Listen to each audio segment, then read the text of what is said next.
त एमालेको झोले हो नि, किनभने एमाले त झोले अभियानै चलाएको थियो नि। ठिक छ, एउटा अनि जो मान्छेमाथि यत्रो मान्छेहरू मारेको आरोप छ, तपाईँ जस्तै साथीहरू मारेको आरोप छ, उसैलाई पक्रिँदा कारवाही नगर भनेर तपाईँ सडकमा आउनुहुन्छ, गर्न चाहिँ के खोज्या तपाईँले? यस्तो त्यो जेनजी आन्दोलन भनेको भ्रष्टाचार विरुद्ध थियो, न कि सरकार विरुद्ध।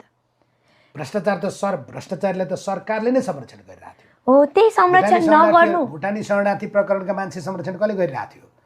तपाईँ ललिता निवास प्रकरणका मान्छेहरू कसले संरक्षण गरिरहेको थियो? गिरिबन्धु प्रकरणका मान्छेहरू कसले संरक्षण गरिरहेको थियो? वाइट बडी घोटालाका मान्छेहरू कसले संरक्षण गरिरहेको थियो? यी सबैको तपाईँ ओम्नीदेखि यतिसम्मको संरक्षण को गरिरहेको थियो? अनि त्यही कुराको त हामी प्रश्न उठाउन गएका हौँ नि। त्यो ठाउँमा त्यो भ्रष्टाचारको फाइल किन बन्द गरियो, किन खोलिएन, किन सार्वजनिक भएन? त्यो प्रश्नको विरुद्ध थियो नि त। त्यो क्वेसनहरू गर्नको लागि, भ्रष्टाचार विरुद्ध बल दिनको लागि। मैले भने नि, गलत भइरहेछ भने आफूले जसलाई आफन्त माने पनि, आफ्नो शीर्ष नेता माने पनि त्यो मान्छेको विरुद्ध उभिन सक्नुपर्छ। यही हो त एमालेका मान्छेहरू गर्दैनन्।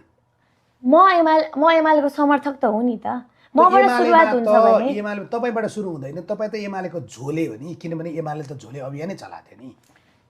ठिक छ, एउटा अनि कस्तो कम्युनिस्ट पार्टीको सदस्य तपाईँ? कम्युनिस्ट पार्टीमा बा भन्ने त मैले नेपालमा मात्रै सुने हो। मैले विश्वका धेरै कम्युनिस्ट पार्टीहरू पढाएको छु, धेरै कम्युनिस्टहरूको इतिहास पढाएको छु होइन, अझ पढ्न कति धेरै बाँकी होला।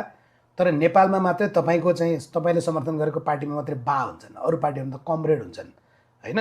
तपाईँ अहिले पनि चाइनामा जानुभयो भने उनीहरूले मिस्टर प्रेसिडेन्ट भन्छन् होइन, चेयरम्यान माओ भन्छन् होइन, यसरी बा भन्दैनन्। तपाईँहरूको पार्टी त खिचडी पार्टी हो। अब यो कुरामा मैले